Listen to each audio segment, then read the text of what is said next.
Igsoon, gusto ni Lord nga sa atong pag-celebrate nining Pasko, gusto niya nga ang atong pagpasidungog kaniya dili lamang sa pulong, kundili gikan gayod sa atong kasing-kasing, gikan sa atong huna, gikan sa atong tibuok kusog, sa atong tibuok kinabuhi.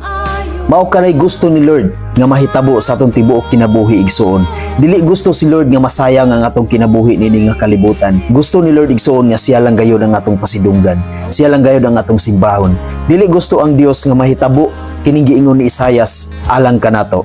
Nag-ingon diha sa Mateo 15 versikulo 8, kining mga tawhana nagpasidungog kanako sa pulong lamang, apan layo kanako ang ilang kasing-kasing. Mao kanay angay natong bantayan, igsoon. Nining Pasko sa atong kinabuhi karon, atong bag-ohon ang atong kinabuhi diha sa pagpasidungog sa Dios. Dili sa mga pulong lamang, kundili sa tibuok gayud natong kasing-kasing, sa tibuok kunahuna, sa tibuok kusog, sa tibuok kalag, igsoon.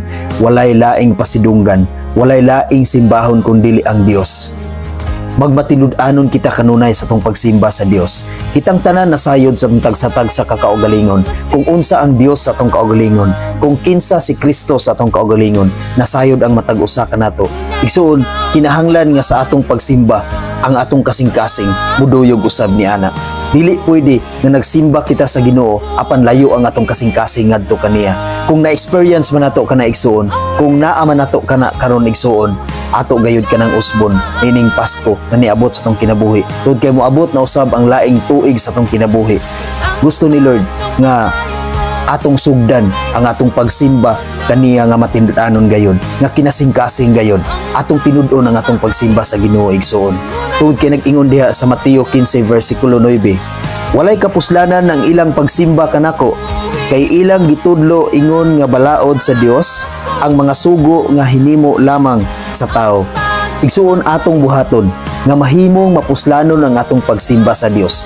Dili gusto si Lord nga layo ang atong kasing-kasing ngadto kaniya. Gusto ni Lord, igsuon, nga ang atong sundon kadtong balaod nga iyahang gusto nga mahitabo sa atong kinabuhi.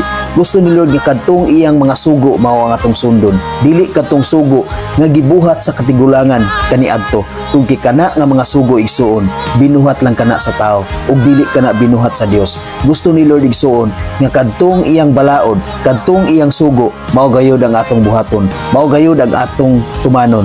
Tungod kay gusto siya nga mahimong mapuslanon ang atong pagsimba ngadto kaniya.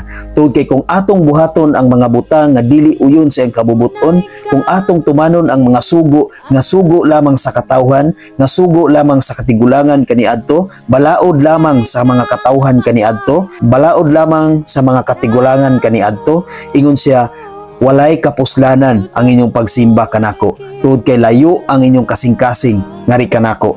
Layo ang inyong kasing-kasing. Nagpasidungog lamang kamo sa pulong apan layo ang inyong kasing-kasing. Igsoon, dili gusto si Lord nga mahitabo kana kanato.